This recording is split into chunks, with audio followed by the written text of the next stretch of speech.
I worked the overnight shift at a gas station on Route 9 for 8 months. The pay was barely above minimum wage, the coffee machine broke every third week, and my only regular human contact between midnight and 6 a.m. was the occasional long-haul trucker who needed a pack of Marlboros and a wordless nod of acknowledgement. It was the kind of job you take when nothing better is available and tell yourself is temporary. It was temporary, just not for the reasons I planned. The manager was a guy named Dale. He'd been running that station for 12 years and had the look of someone who'd stopped being surprised by anything a long time ago. Flat affect, efficient movements, the kind of person who gives you exactly what you need to know and nothing more. My first night, he walked me through the register, showed me the lottery machine, explained where the mop lived and where to keep the bathroom key. Standard orientation. Then he reached under the counter and handed me a laminated card. Night shift notes, it said at the top. I read through it while Dale checked the cooler stock. Most of it was predictable. Don't leave the register unattended. Verify IDs for tobacco and alcohol. Don't let anyone behind the counter after midnight. Hit the floor and call this number if there's a robbery. Corporate language. I was almost done when I reached the last item. Between 2 a.m. and 3 a.m., if you hear knocking at the back door, do not answer. Do not open the door. Do not go see who it is. Do not look through the peephole. If knocking continues, turn on the radio in the stockroom and wait. I actually laughed. I asked Dale if a previous employee had put it there as a joke or if there was some running local thing I wasn't aware of. He didn't laugh. He told me the knocking had been happening since before he started managing the station, that corporate knew about it, that the rule had been on the card when he took over and removing it had been discussed and then not done. He said it the way you'd tell someone a building has a slow leak, not dramatic, just structural, a thing you've accepted as part of the job. I nodded like I understood and filed it under weird small-town folklore. I didn't think about it again. The first few weeks were uneventful. I stocked cigarettes, made bad coffee, processed credit card transactions for bleary-eyed commuters just before 6 a.m., and drove home feeling pleasantly invisible. Night shifts have a rhythm when nothing goes wrong. Slow, a little hypnotic. I was settling in. The first knock came on a Wednesday, 3 weeks into the job, 2:17 a.m. 3 hits on the metal back door, not frantic, not aggressive, deliberate, spaced, like someone who'd knocked before and knew how to wait for an answer. I checked the clock, walked to the stockroom, turned on the radio like the card said. Classic rock, low volume. The knock came again at 2:31, same 3 hits, same unhurried spacing. I turned the radio up and went back to the register and watched the parking lot through the front windows until 3:05, at which point I let myself exhale and made fresh coffee. I told myself it was someone looking for a handout, a former employee who remembered the back entrance, some local running a prank on every new overnight hire. I had 6 explanations ready to rotate through, and for a while they were enough. The knocks came twice a week after that. Always in the window, always 3 hits, patient, evenly spaced, never more than 2 rounds per night. After a month I'd stopped flinching when they came. They became background noise, like the cooler cycling or the ice machine refilling. Then I started paying attention to the security cameras. There were 4 feeds running to a monitor under the counter, 2 covering the sales floor, 1 above the register, and 1 aimed at the exterior back door. I'd been half watching them for weeks without focusing on any one feed in particular. One night around 2 a.m., I happened to be looking at the monitor when the back door feed went dark. Not static, not a flicker.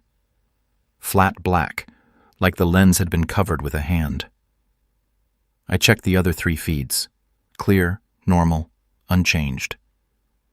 At 3 a.m. exactly, the back door feed came back on, sharp and clean, like nothing had happened.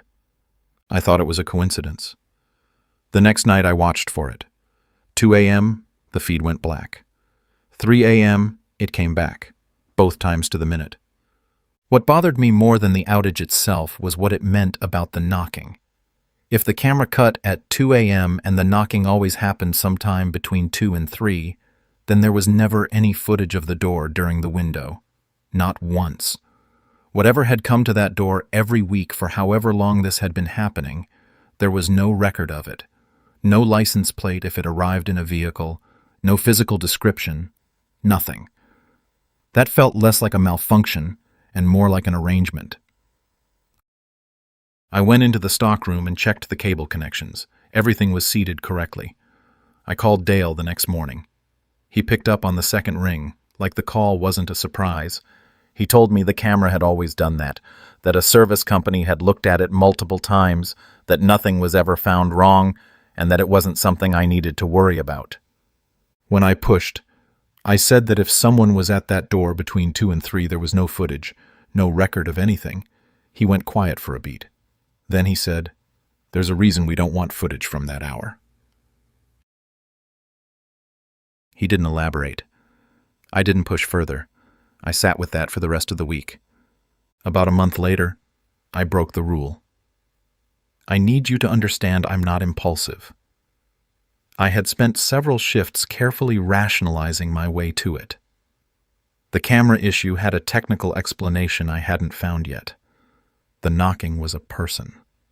A local, a transient, someone with a grudge against the previous clerk. Dale's comment was dramatic phrasing from a tired manager, not a real warning. I was an adult. There was a peephole for a reason. I was going to use it. It was a Thursday, 2:41 a.m.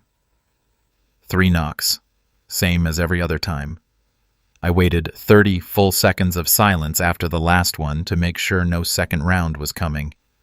Then I walked to the back of the stockroom. The peephole was small and scratched, the fisheye lens fogged at the edges. I had to press my face close to the door to get a clear look through it.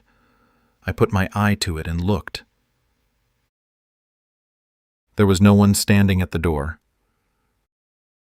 At the far end of the parking lot, at the tree line exactly where the overhead lights gave out, there was a figure, standing still, facing the building, facing the door, facing me, though the door was solid steel and the peephole would have been invisible from outside. Even across 50 feet of dark parking lot, through a scratched and fogged lens, the proportions were wrong. The arms were too long. The stance was off in a way I couldn't immediately name, like something that had studied how standing works, but had gotten one variable slightly miscalculated. It wasn't moving. It was just there, oriented at the door with the specific patient quality of something that had been waiting far longer than tonight. I understood then what the knocking was. It wasn't asking to be let in. It was checking whether someone was awake and curious enough to look. The rule wasn't there to protect the station. The rule was there to protect the person standing at the register. I stepped back from the door. Slowly. My body wouldn't let me move any other way. I walked back to the register and sat on the stool and did not move, did not make a sound, until 3 a.m. The backdoor camera feed came on at exactly 3. The parking lot on the monitor was empty. I finished the shift. I called Dale at 6:30 and told him I quit. He said, "Okay." No argument, no request to finish the week, no asking why. Just, "Okay." The same tone he'd used when he explained the camera. Like he'd had this call before and knew exactly where it ended. "I work a day job now. I'm home before dark. I don't think about back doors. If you're considering an overnight position somewhere and the job comes with a laminated rules card, read the whole thing. Every line. And if one of those lines tells you not to look, take it seriously. The rule isn't paranoia. The rule is the record of everyone who looked before you. Don't be curious." I ran a forklift at Meridian Fulfillment for 2 years. Night shift, 10 p.m. to 6 a.m., moving inventory through a distribution warehouse about the size of 4 football fields end to end. The automated picking system, the company called it Path Grid, generated retrieval tickets that told you the aisle, shelf, and bin for each item. You drove there, pulled the item, scanned it with your handheld unit, and moved to the next ticket. Repeat until 6 a.m. It was repetitive work, and I don't say that as a complaint. Repetitive work has a rhythm, and after the first few months you stop thinking about individual steps and just move. The facility had 30 aisles, numbered 1 through 30 on yellow overhead placards bolted to the support beams at both ends of each run. Every aisle also had a barcode panel at each entrance that PathGrid used to confirm your location when you pulled up for a pick. The system knew the floor layout precisely. If it sent you from aisle 7 to aisle 23, the most efficient route populated on your handheld screen before you'd even turned the forklift around. After a few weeks, you could do most of a shift without thinking about navigation. You followed the tickets. That was the job. I was about 6 months in when I received the first ticket for aisle 31. It came through on a Tuesday night, around 2 a.m. Standard retrieval format. Item description, quantity, bin designation. The bin read 31-C-14. I assumed it was a data entry error upstream, a typo that had generated a bad location code and slipped through input validation. I marked it as unfulfillable in the handheld system, flagged it for review, and moved to my next pick. Figured someone in inventory would clean it out of the database by morning. Same ticket format came through the following Thursday. Different item, vacuum filter packs, same impossible aisle. 1-A-07. I flagged it again and typed a note asking someone to audit the input source. By Friday, I had received 4 aisle 31 tickets in 1 week. I brought it up to my shift lead, a woman named Reyes, who had been working that floor for 7 years. She had the calm, efficient manner of someone who has long since stopped being impressed by anything a warehouse can produce. She looked at the ticket log I pulled up on my handheld. No change in expression. She told me to mark them unfulfillable and move on. I asked whether there was a known data error in PathGrid, whether someone in IT was looking at it. She said probably, and that she'd pass it along. Her tone made it clear the conversation was finished. The tickets didn't stop. 2 or 3 a week, always during the midnight to 4 stretch, always formatted correctly except for the impossible aisle number. I got efficient at clearing them. But I started logging the timestamps on my phone because the pattern had started to bother me in a way I couldn't dismiss as coincidence. The tickets weren't random. They came in clusters during a consistent window, and the items listed were all small, portable, lightweight stock, not bulk inventory, not freight. Things a person could carry. I also noticed that the items listed on aisle 31 tickets weren't random catalog numbers. They were real SKUs, items that existed in active inventory. Items PathGrid was also routing other workers to pick from correct locations on the actual floor. The system wasn't generating phantom items. It was generating real items with a phantom location. That distinction lodged in my head and wouldn't move. 3 months after the first ticket, I submitted a formal written request through the internal system asking for documentation on the PathGrid location schema and requesting an explanation for why the software was generating valid format retrieval tickets for a location that didn't physically exist in the warehouse. 3 days later, I received a reply from someone in regional operations I had never interacted with. One line, aisle 31 tickets are a known system artifact. Mark unfulfillable and do not investigate further. Not we're working on it.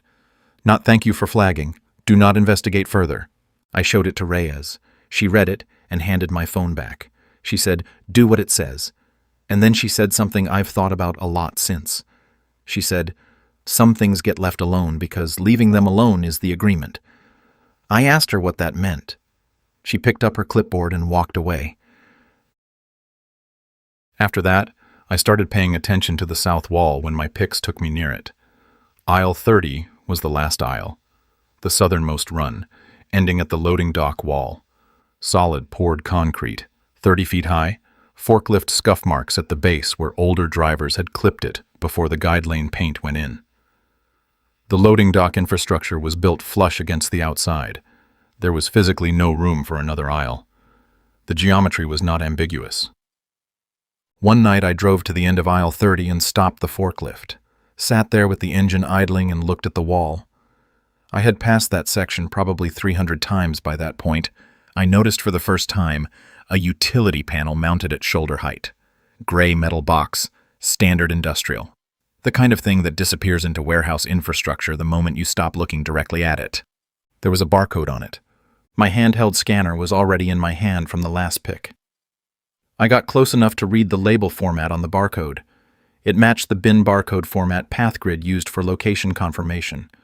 Not a maintenance panel barcode, not an electrical certification sticker. A path grid location barcode. On a wall where no aisle should be. I put the scanner back on my belt without scanning it. The reply from operations had said, "Do not investigate further." Standing in front of that panel, I understood that phrase differently than I had when I first read it. I ran my normal picks for the rest of the shift. At 5:31 a.m., 29 minutes before the end of shift, a single aisle 31 ticket came through. The bin designation was 31-Z-00. In 2 years of running that floor, I had processed tickets with bin codes running A through F. I had never seen a Z designation, not in any aisle, not in any format.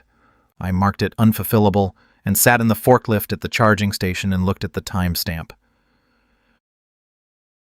PathGrid generated tickets from pending orders and inventory logic. It was automated.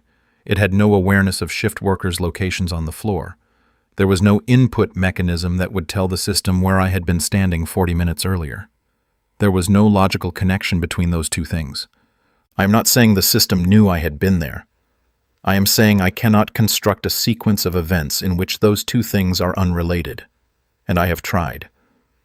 I gave 2 weeks' notice 10 days later. I told HR it was a scheduling conflict.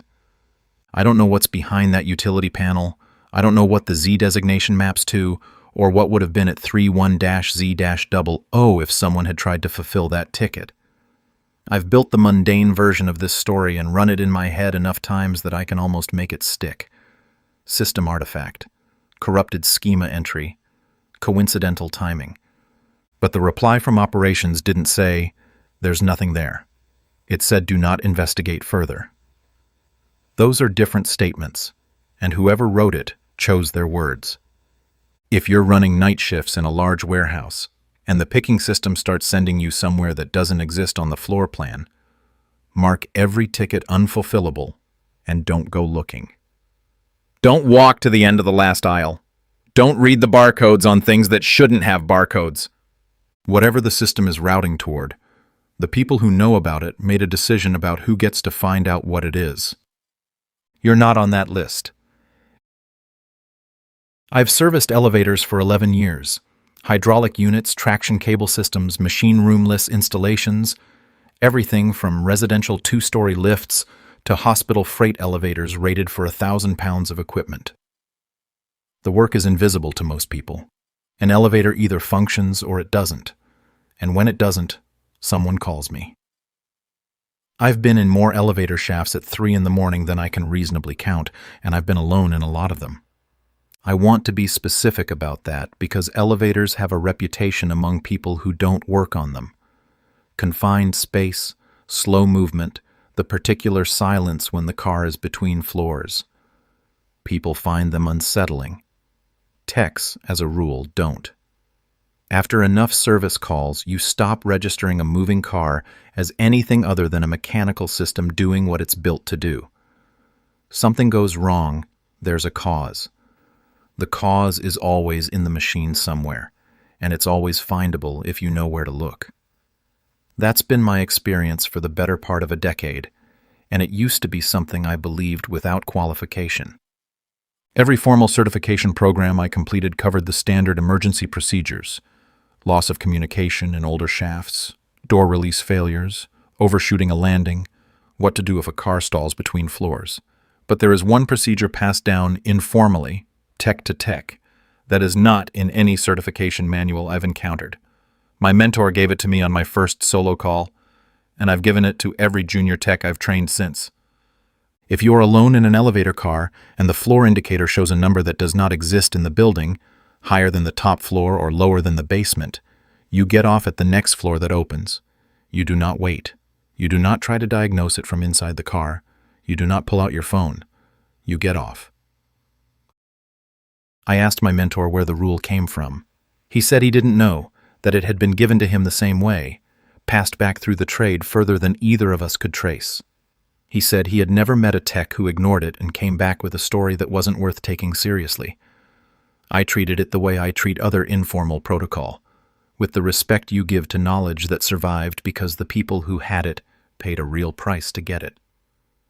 The first time I saw a phantom floor, I was on a service call at a residential tower on the east side. 14 stories, hydraulic traction system, original installation from the late 70s with 2 retrofits since. The reported issue was a slow door close on 7. Standard job, cam arm adjustment, maybe 90 minutes start to finish. It was just before midnight. I ran my pre-check on the ride up. The indicator panel above the door cycled normally. Lobby, 2, 3, up through 7.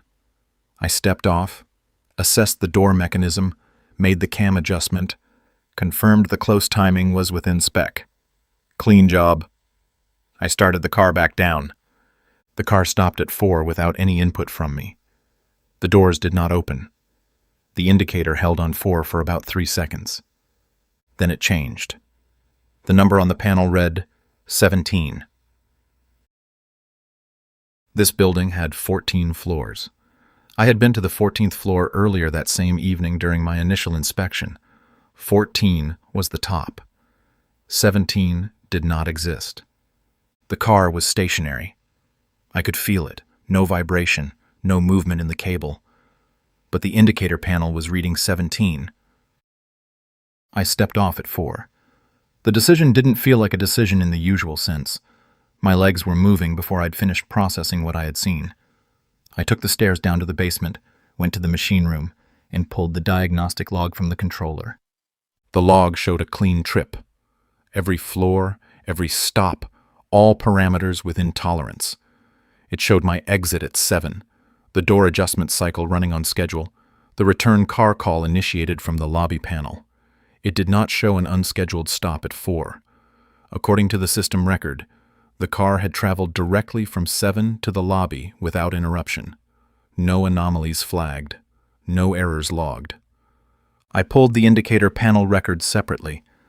The floor indicator has its own signal feed independent of the main controller, a positional sensor in the shaft that reads the car's physical location and converts it to the number displayed in the car. The two systems should agree at all times. The indicator cannot display a number the position sensor isn't reading. A 17 on that display would require the sensor to register the car at a height 17 floors above the lobby level, for that building, roughly 40 feet above the roofline. I stood in that machine room for about 10 minutes longer than I needed to. Not running tests, just standing there with the diagnostic printout in my hand, thinking about the fact that the car had been stationary when I stepped off. Not moving. The indicator had changed to 17 while the car was sitting still at 4. Whatever the sensor was reading, it hadn't been the car moving anywhere. It was something else triggering the position register from outside the normal range of the shaft. I wrote it up as a sensor fault and flagged the indicator assembly for replacement. It was the only explanation consistent with the physical constraints of the building, so I took it and wrote it into the service record and tried to move past it. On my way out, I stopped at the front desk to sign the log. The night security guard, an older man who had clearly worked a lot of overnight shifts in a lot of buildings, looked at my paperwork for a moment, and then looked at me and said, "You took the stairs down?" I told him I had. He nodded and said, "Smart." I asked if the indicator had malfunctioned before. He looked at me for a moment before answering. He said they didn't tend to get the same service tech back on that particular elevator more than once. The techs always requested reassignment after the first call. He said it without any particular emphasis, just information, the way you'd note that a stretch of road floods in heavy rain. Not a warning, just a fact worth having before you made plans. I asked him how long this had been going on. He thought about it for a second and said he'd been at that building for 9 years, and he'd never worked a shift where that car didn't get flagged for service at least once a month. He said the previous company before ours had the same issue. Same car, same complaints, same techs requesting out. He said as far as he knew, it went back to before the first retrofit. I asked him what he thought happened in the car. He said, "I don't think 17 is where it was trying to go."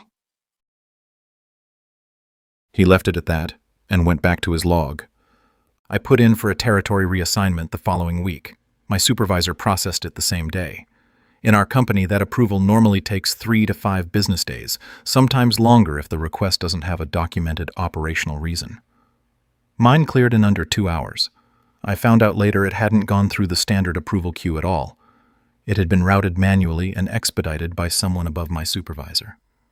No one ever asked me for an explanation. I've thought about that a lot.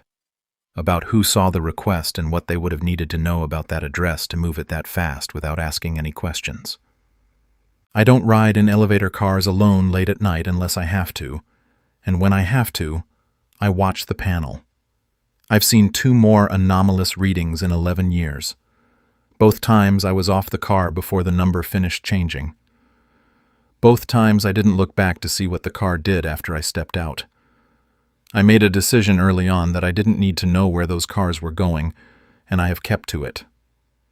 The rule exists because the people who made it learned what it was protecting against.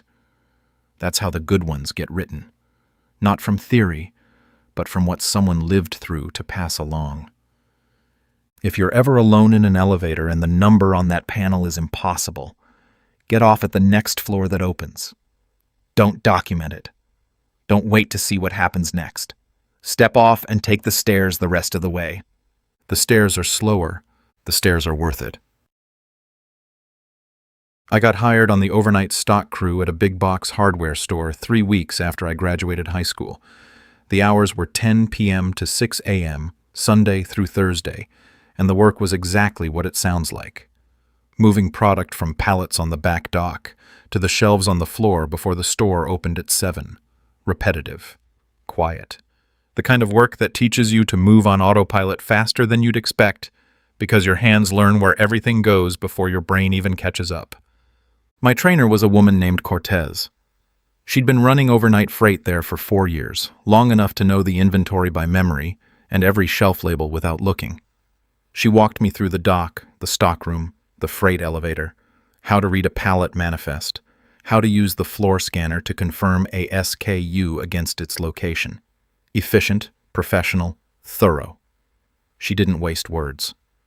On my 4th night, we were assigned aisle 14 together. Cleaning and chemical supplies.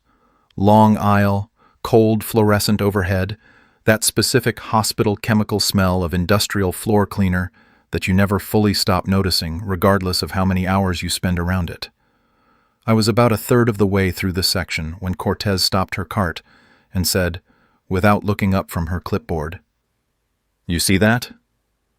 I looked toward the far end of the aisle. There was a figure at the end of the row, standing in the gap between the last shelf section and the end cap display. Still, I couldn't make out features. Too far. Too much glare off the tile between us. Just a shape. Upright. Slightly wrong in some proportion I couldn't name right away, the way a shadow on a wall sometimes resolves into something it shouldn't be before your brain straightens it out. Except it didn't straighten out. The longer I looked, the more wrong it got. I said, "What is that?" Cortez said, "Don't look at it. Keep stalking. We'll finish the section and leave when we're done." Not scared. Not whispered. The same voice she'd used explaining the freight elevator controls. Flat. Instructional. The tone of a procedure she'd delivered before. I looked back at my shelf. I finished my section. In my peripheral vision, the figure was still there when I reached the end of my row, and then when we pushed our carts back to the dock, it was gone. Cortez didn't say anything else about it. Neither did I.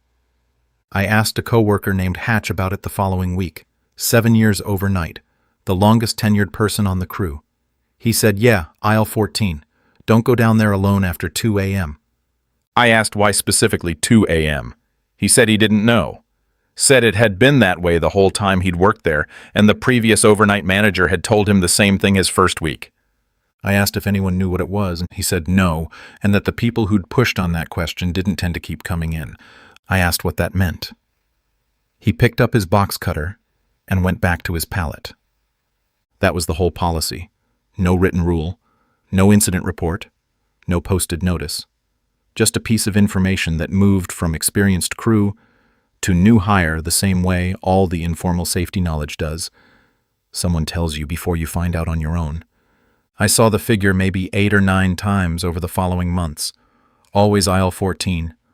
Always at the far end of the row, in that same gap at the end cap. Always when I was working the section with someone else. Never when I was alone, or at least never when I'd been down there alone. You'd think it would stay unsettling. For a while it did. Then it became something else. Not normal exactly. More like weather. A thing that happened in a place that had been happening before you got there and would keep happening after. You don't look directly at it. You finish your work, you leave. Cortez and I developed a rhythm around it without ever discussing it explicitly. Section done. Carts out. Next assignment. That normalization is the part I've spent the most time thinking about since, because it's what made the rest of it possible. It was a Tuesday in February, 7 months into the job. Slow freight night. We'd burned through the pallets by 1:30 a.m., and I was working through cleanup tasks, facing shelves, checking date codes, pulling stray items from the wrong sections. Someone had flagged 3 items in the back room as missing from floor stock. 2 bottles of glass cleaner and a box of microfiber cloths. A small flat box. Easy carry. I tucked it under my arm and walked out to the floor. I didn't think about which aisle. My hands knew where glass cleaner lived. I was 12 feet into aisle 14 before anything registered. I know it was 12 feet because that's where the bottom shelf tag for the glass cleaner product family started, and I was already kneeling down with the first bottle in my hand, checking the facing alignment, when some part of my brain finally caught up to where my body was. The cleaning aisle. Alone. I reached for my phone. 2:47 a.m. I had been in the aisle by myself for almost 2 minutes. The far end was darker than usual. The overhead fixture down there had been flickering all week, half the tube burned out. I couldn't see clearly past the halfway point. I couldn't see the end cap. I couldn't see whether anything was standing at the end of the row. I started to stand up. Something grabbed my wrist. It came from behind the bottom shelf, from the gap between the back of the shelving unit and the wall, 4 inches of space that runs the full length of every aisle for cable management and air circulation.